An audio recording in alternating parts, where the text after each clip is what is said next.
hacen termografías, en donde tenemos tramos, hay tramos de barra que llevan nada, 5 amperes, ¿sí?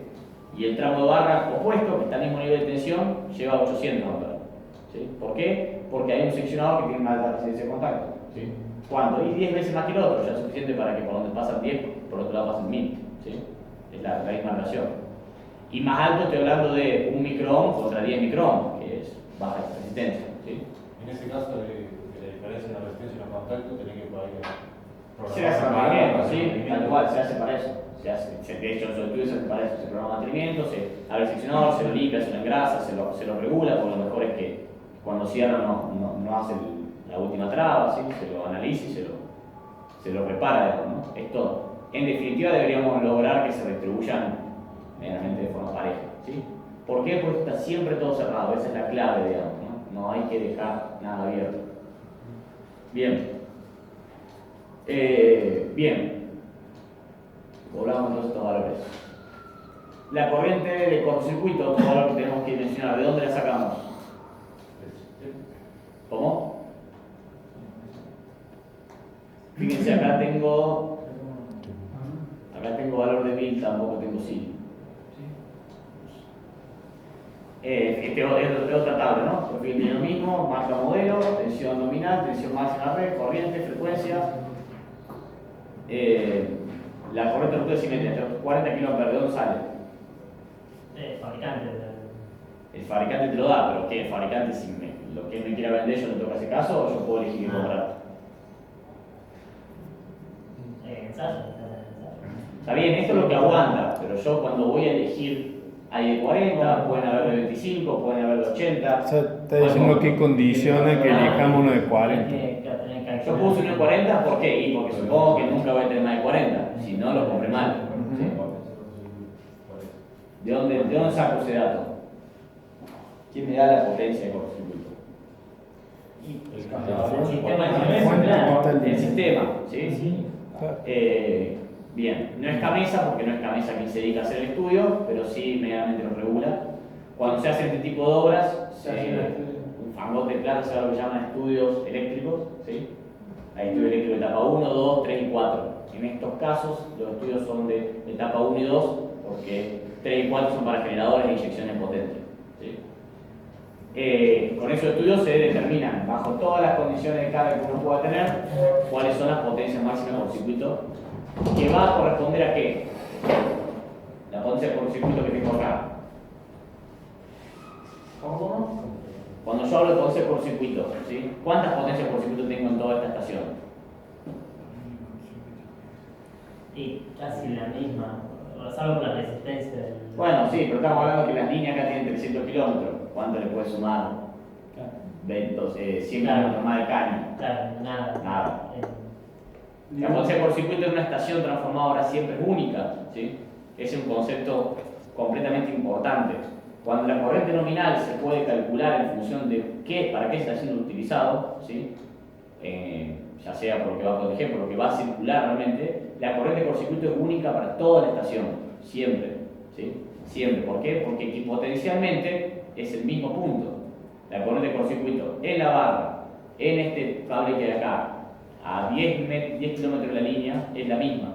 La corriente por circuito siempre se calcula por nodo, ¿sí? Por tanto, salen de estudios que va a depender de qué. La potencia por circuito depende de la generación despachada, básicamente, ¿sí? Cuanta más generación haya aportando este nodo, más grande va a ser la corriente por circuito. Bien.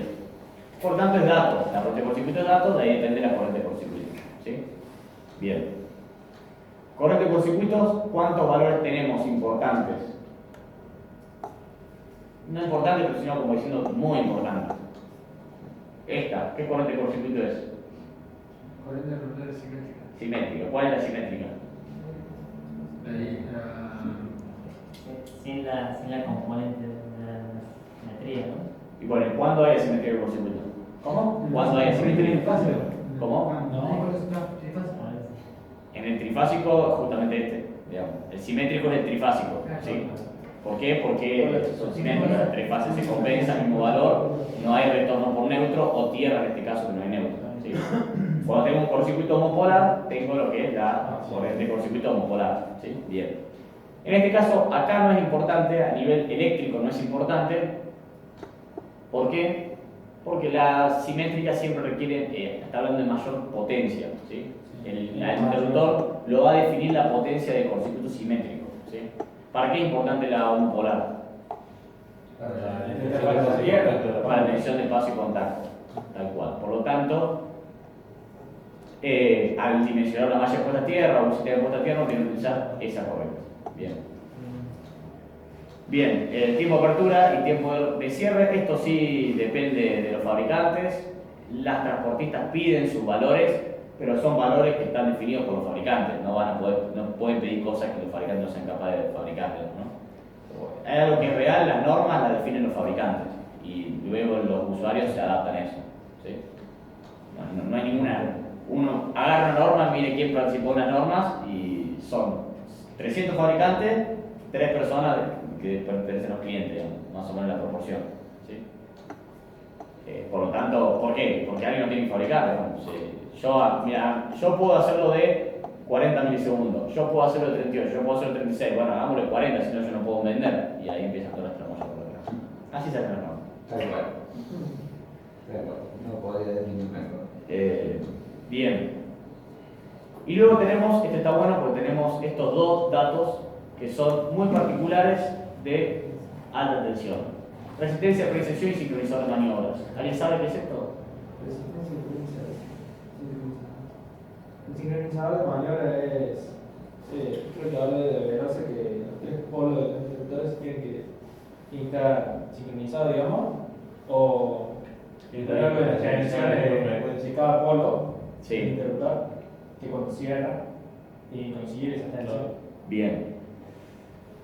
Bien, va por ahí. Va para eso. Va para cerrar el interruptor en el momento que uno quisiera, en función de cómo es la onda de tensión y corriente, ¿sí? Ya vieron el cortocircuito, ustedes, así que saben que no es lo mismo conectar un sistema en el pico, bueno, ya vieron un montón de electrotecnia, ¿no? Ya saben que no es lo mismo cerrar un circuito inductivo o un circuito capacitivo en el mínimo de la tensión o en el máximo de la tensión, ¿sí? Bien. Para eso son estas dos cosas, ¿sí? Resistencia preinserción es literalmente, como lo dice, una resistencia que se conecta antes que se cierre el interruptor, ¿sí? Yo le doy cierre a un interruptor, que significa primero cierro una resistencia, ¿sí? Y a los pocos milisegundos cierro el interruptor. ¿Para qué? Para yo cuando conecte una línea, ¿sí? La resistencia de preinserción, ya se los digo y anótenlo si quieren. Resistencia de preinserción se utilizan en líneas, ¿sí? Sincronizadores de maniobra se utilizan en máquinas. Y por máquinas hablo de transformadores y reactores, ¿sí? Capacitores también llevan sincronizadores de maniobra, ¿sí? No son tan usuales de utilizar capacitores acá, pero también llevan esto.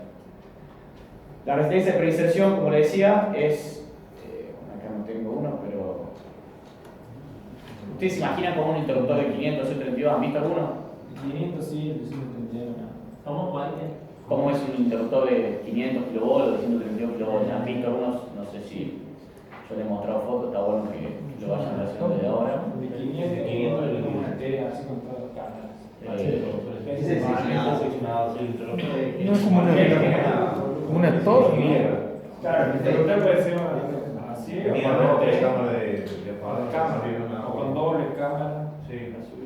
Y no es una Sí. idea. Después de La cantidad de cámaras que tenga. Lo que voy a decir que sube la vez es el factor que funciona el factor. Sí. Es un seccionado. El simple de entidad. ¿Qué es ese pantografo? Seccionado. Un seccionado. Es la forma de cierre del seccionado. Ya lo veremos, Pablo. Cuando veamos Plastic Corte se va a ver mucho más, pero está bueno que lo vayan interiorizando de ahora, ¿no? Ahí le vamos a hacer todo. Pero tengo foto acá.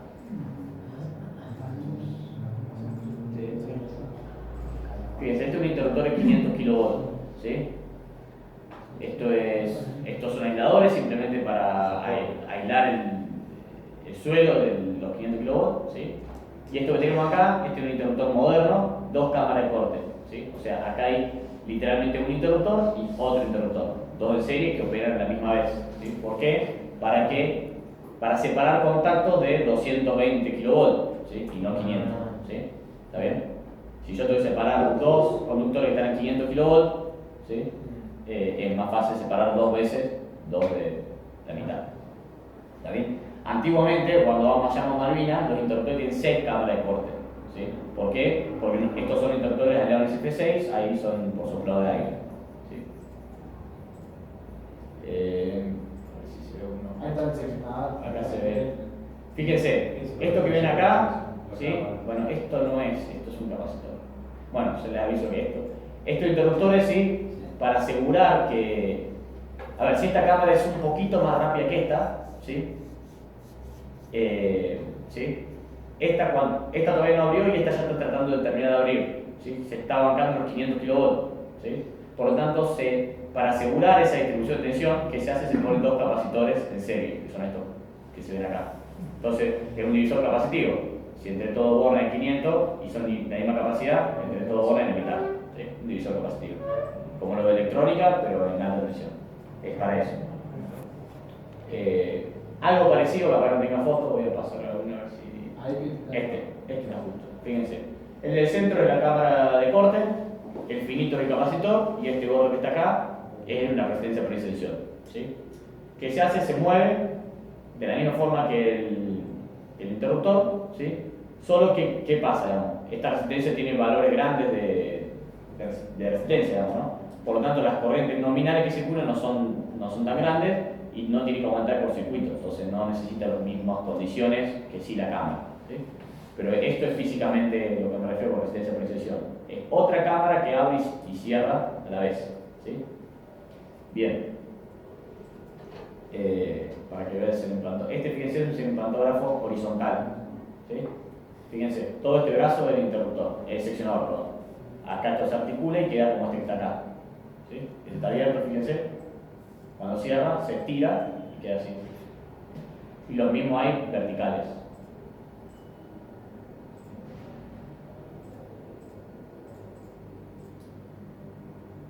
De este tipo, estas son las barras. Acá fíjense, acá está el contracontacto y acá está plegado, ¿sí? Esto se tira para arriba y pega. Este es vertical. Bien. Bueno, 131, no sé si tengo fotos. El de 132, obviamente, los modernos, con una sola cámara de corte ya alcanza.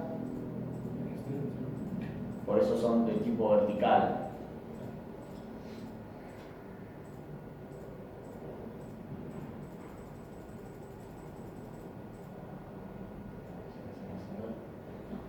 Bueno, como siempre, nadie le contesta 132, entonces todos sacan de acá.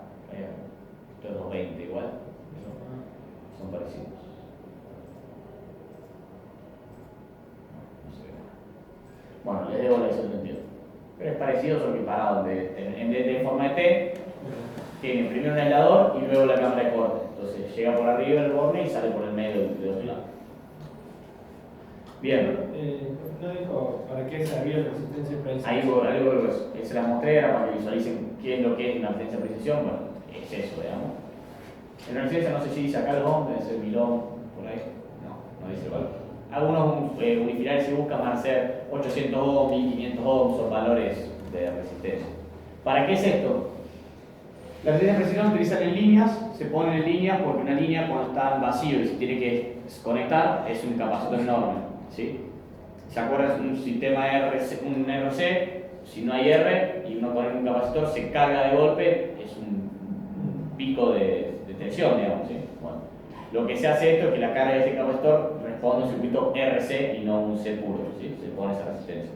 Obviamente esa resistencia va a depender de lo larga que sea la línea. Cuanto más larga la línea, más valor de resistencia va a tener.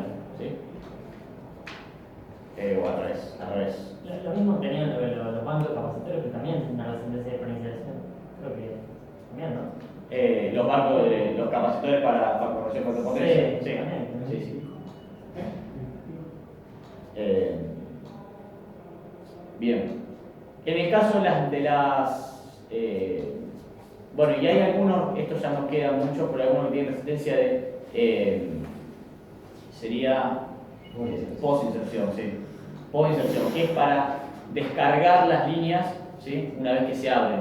Una línea es un capacitor. Si yo la abro y la abro cuando la onda de tensión estaba en 400 kV, la línea queda cargada con 400 kV. ¿Sí? ¿Por qué? Porque es un capacitor. Entonces se dejan unas resistencias conectadas, ¿sí? Para hacer esa descarga, ¿sí? Otra solución muy utilizada es descargar otra vez los transformadores de tensión. Los transformadores de tensión, si quedan conectados a la línea, ¿sí? Son una pequeña resistencia que son una alta resistencia, al revés, tardan mucho más en hacer esos conceptos, pero la descarga. ¿Sí? Bien. Eso, como dijimos, era en línea, para evitar justamente estas sobretensiones de maniobra por apertura y cierre de líneas, ¿sí? Que se dan normalmente con los recierres. Recuerden que las líneas, ante una falla, van a abrir y van a intentar recerrar, siempre y cuando la falla en la línea corresponda a una falla tipo autorregenerativa, ¿sí? Recuerden que el recierre se hace solo en línea porque las líneas son aéreas y el eléctrico es aire que se recompone, se autorregenera. Entonces, siempre y cuando la protección ve una falla que es de tipo de una falla cola de barrilete, que se le llama, que es una rama o literalmente una cola de barrilete, que cuando produce el cortocircuito, la propia potencia del cortocircuito al circular por el elemento que produce el cortocircuito lo funde, ¿sí? Una rama que toca dos fases se funde, ¿sí? Una cola de barrilete, un alambre, lo que sea, se corta. Si uno le da un tiempo, se restablece el aire y uno lo puede volver a cerrar. Eso es automático, ¿sí?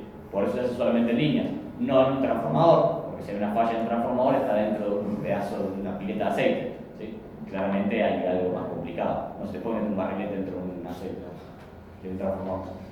Bien. El sincronizador de maniobras, ¿qué hace?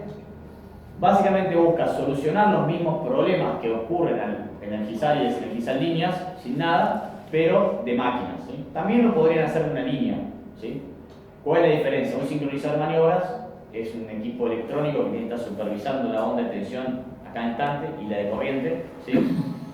Y esto es una resistencia que abre y cierra a la par de otro elemento que ya tiene que abrir y cerrar, porque el interruptor se tiene que abrir y cerrar. Por lo tanto, es mucho más barata la resistencia de preinserción, ¿sí? En cambio, la resistencia de preinserción no nos soluciona los problemas de conectar una carga inductiva, ¿sí? Cuando uno conecta una carga inductiva, ¿qué pasa? Tiene un gran consumo de corriente, ¿sí? Y cuando la desconecta, tiene una gran sobretensión, ¿sí? Porque al conectarla, digamos, toma la mayor corriente de magnetación y al desconectarla es el efecto bujía, larga una chispa. Bien, por lo tanto, se usa para dos objetivos el sincronizador de maniobra, tanto para la inserción como para la desconexión. Esto que hace básicamente, toma mediciones de tensión y corriente de la onda que está, la tensión a la cual está aplicada el bombo del transformador o reactor y la corriente que está circulando hacia el transformador o hacia el reactor, para decidir yo le mando una apertura, ¿sí? Al sincronizador de maniobra y el equipo solo busca conectar, ¿sí? En caso de, recuerden que la bobina siempre tiene continuidad de corriente, ¿sí? Por lo tanto, la corriente máxima de una bobina es a 90 grados de la tensión. Por lo tanto, tiene que energizar una máquina en el máximo de la tensión, porque ahí arrancaría el mínimo de la corriente, ¿sí? Bien. Entonces, eso es lo que hace. Mira la onda de tensión, en el máximo de la tensión, lo mete. Obviamente, las tres fases dan 120 grados. Por lo tanto, tiene que saber que la fase de relación la primero, 120 grados después la S, 120 grados después la T. ¿Sí? Son tiempos distintos. ¿Sí? Son 8,33 milisegundos de diferencia. ¿Sí? Bien. Eso hace este equipo. Eso, fíjense, acá lo van a ver, el modelo de este equipo es el F232. Y acá van a ver, fíjense, el que tiene resistencia de preinserción, ¿sí? Sí, no tiene sincronización de maniobra. Y el que tiene sincronización de maniobra, F232, no tiene resistencia de preinserción. ¿Sí? Fíjense cómo está claro cuál es para máquina y cuál es para línea. ¿Qué ocurre? Vamos acá. ¿Sí? Este interruptor, ¿sí? Fíjense, ¿qué opera? ¿Qué opera? ¿Qué es esto? Es un banco de reactores. ¿Sí? Bien. Por lo tanto, fíjense, 5R095, ¿qué tendría que tener? Un sincronizador de maniobra. Sincronizador de maniobra. Entonces vamos a ver 5R095.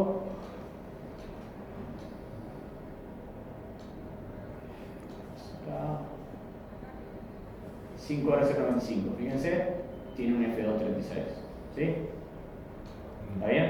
Sí. Vamos a este caso, está en la línea. ¿Sí?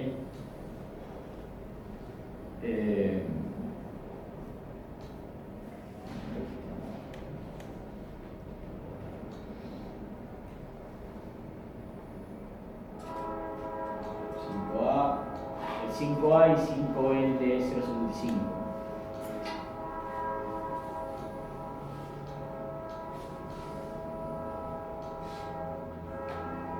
A y 5L, 0.75 y 0.32. Fíjense que tiene precedencia de precisión, ¿sí? ¿Por qué? Porque es una línea. ¿Está bien?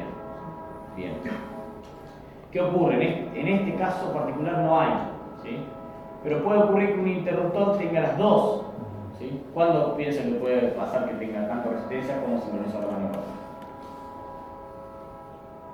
Cuando la línea tengo un reactor conectado hacia... ¿Qué pasa con este interruptor que está acá? ¿Qué maniobra es el interruptor? ¿El campo de arriba o el campo de abajo? Las dos. Y si te arriba la línea y te bajo un trafo, ¿qué le pongo? Los dos. Para la línea va a actuar bien, para el trafo va a actuar bien. ¿Sí? ¿Está bien? ¿Se entiende? Sí. Creo que Santiago del Estero va así. Fíjense el 5A032, arriba es línea, abajo es trafo. Si uno busca el 5A032, no dice nada, pero lo podemos ver. 5A032, acá tiene el sincronizador de maniobra, ¿sí? Para este interruptor. Lo que no dice si tiene resistencia o no, también completo. Bueno, pero ocurre, en este caso estoy casi seguro que es así, ¿sí? Me acuerdo de la obra. Este tiene las dos cosas, ¿sí? Por maniobrar los dos elementos. Entonces, esos son los pequeños detalles que usted va a tener que ir viendo y modificando de copiar y pegar el dibujo. Copiar y pegar un campo de línea se hace rápido, ¿sí? El detalle, el ojo está en eso, bueno, che, este interruptor que tiene, cómo es, ¿sí? Bien. Que los unifilarios estén todos mal hechos y les falten datos no es excusa de que los ustedes tengan que tener, ¿sí? Falta de datos, por ejemplo. Santiago del Estero no decía si tenían o no resistencia de precisión o sincronizador de maniobra, pero ya vimos que se puede poner, por lo tanto ustedes lo ponen, por más que tomen de base Santiago del Estero, ¿sí? Bien. Bien, ahí estaríamos completos con lo que es la información básica del interruptor, ¿sí? Bien. Fíjense, estas corrientes nominales vienen todas normalizadas. El 3150 van a ir por todos lados, ¿sí? Creo que es 1600 y de ahí saltamos a 3150, las corrientes nominales normalizadas. La consulta con la duda del tema del seccionador. Sí. En 132 decía que la corriente LD nominal del interruptor es de 3128, no Sí. de memoria. Y la del seccionador es de 800. Sí. ¿Por qué? ¿Por qué? Porque en el seccionador, la situación más brusca que recibe un seccionador es la corriente nominal. La situación más brusca que recibe un interruptor es un cortocircuito. Mecánicamente, el pedazo de fierro que le pone al interruptor para abrir el cortocircuito te da una sección que nominal te sobra.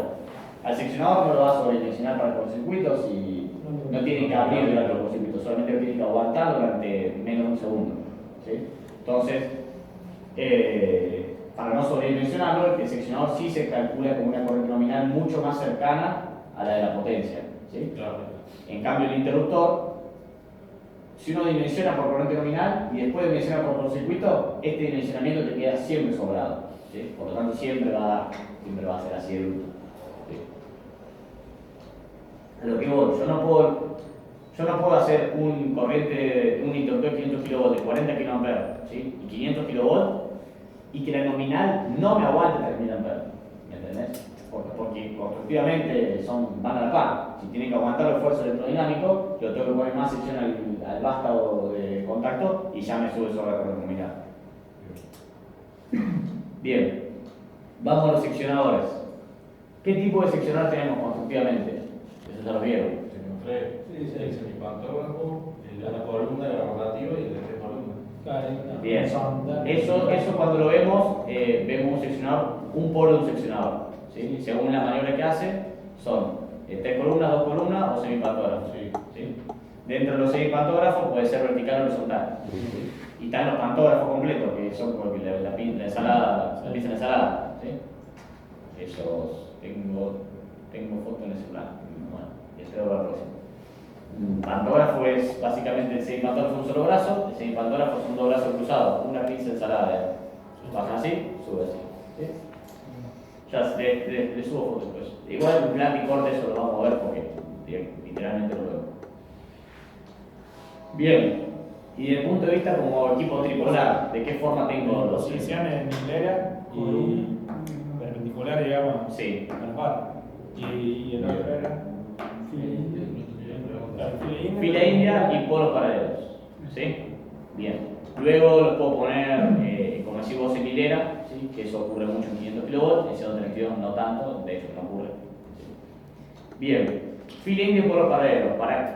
¿Por qué fila india uno? ¿Por qué polo paralelo otro? Del espacio disponible. Puede ser un motivo, pero no es fundamental. La tensión. Vamos a... Había dicho.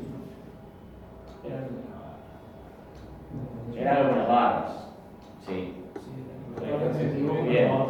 Recuerdan que hay ahí en el apunte hay un lugar que dice filosofía de construcción de estaciones. Estaciones en 2 niveles de tensión, en 3 niveles de tensión. ¿No?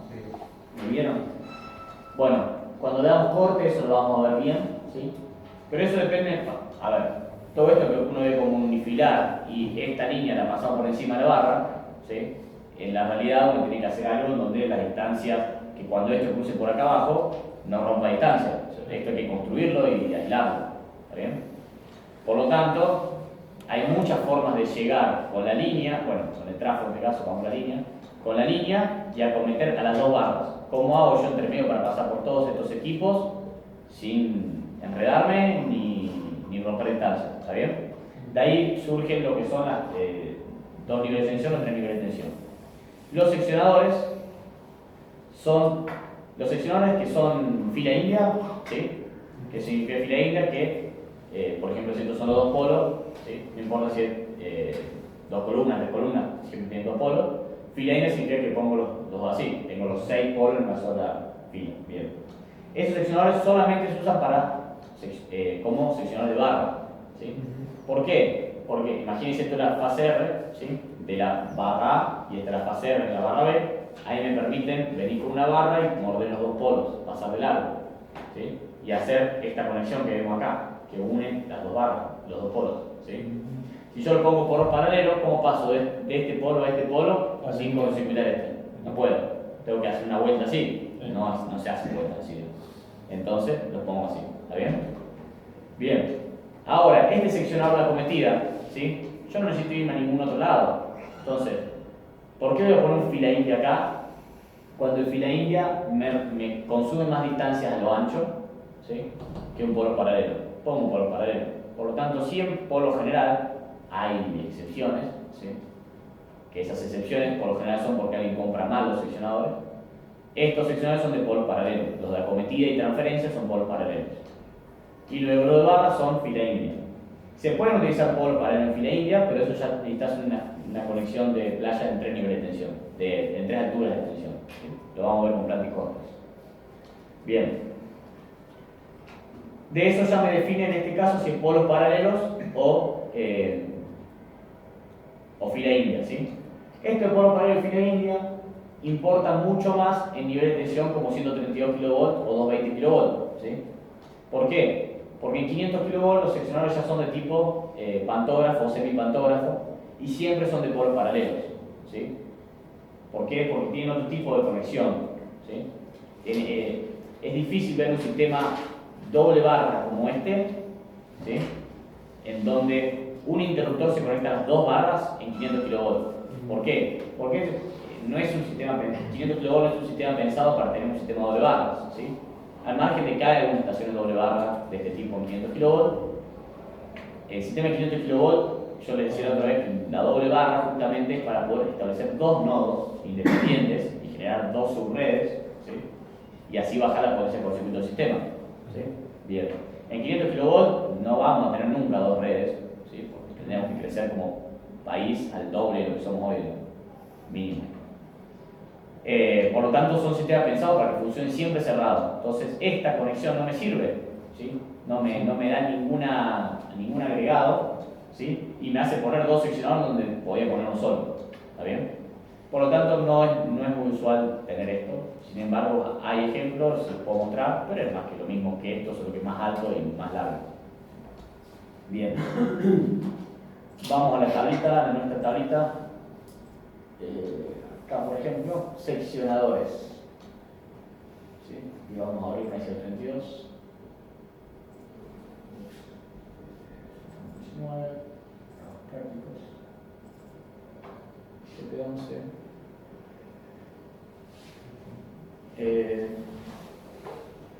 Ejemplos 132. Vamos a abrir Santiago. Esto era son signos, me parece. Seccionado, todo así.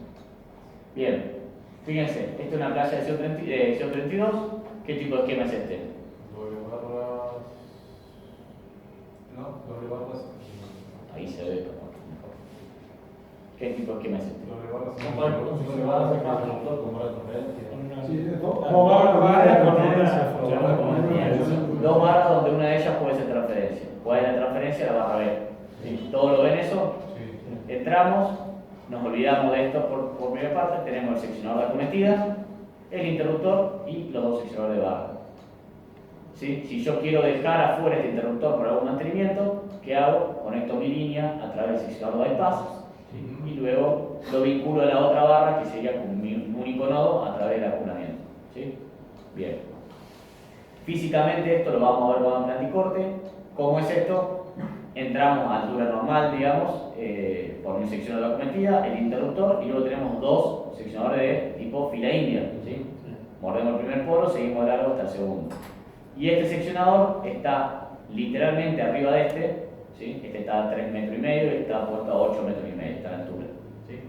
Y por arriba pasa una antena que va por arriba del interruptor, por arriba de los seccionadores, y se baja a las barras, y las barras quedan a mitad de altura, ¿sí? Entre los seccionadores y la antena que viene arriba. Ya lo vamos a ver mejor eso, en el próximo tutorial. Bien, por lo tanto, tenemos seccionador, ¿de qué tipo dijimos? Fila india, polo paralelo, y no recuerdo, pero es muy usual, o debería de ser usual, debería estar bien hecho, aclarar que esto está en altura, ¿sí? ¿Está bien? No está ubicado a 3 metros.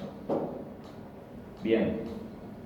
Por lo tanto, si vamos a nuestros seccionadores, vamos a tener, fíjense, 1, 2, 3, 4, 5, 6 tipos de seccionadores, ¿sí? Si están aislados los puestos a tierra, sí, olvidemos esto, 5 tipos de seccionadores puede ser la puesta a tierra, ¿sí?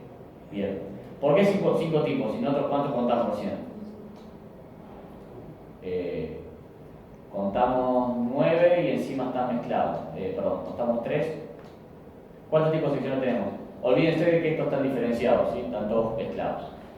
Sirve diferenciarlos, pero en este caso están todos mezclados. ¿Cuántos tipos de secciones tenemos? Dos tipos, fila india y polo paralelo. ¿Sí? Bien. Esto es una línea, ¿sí?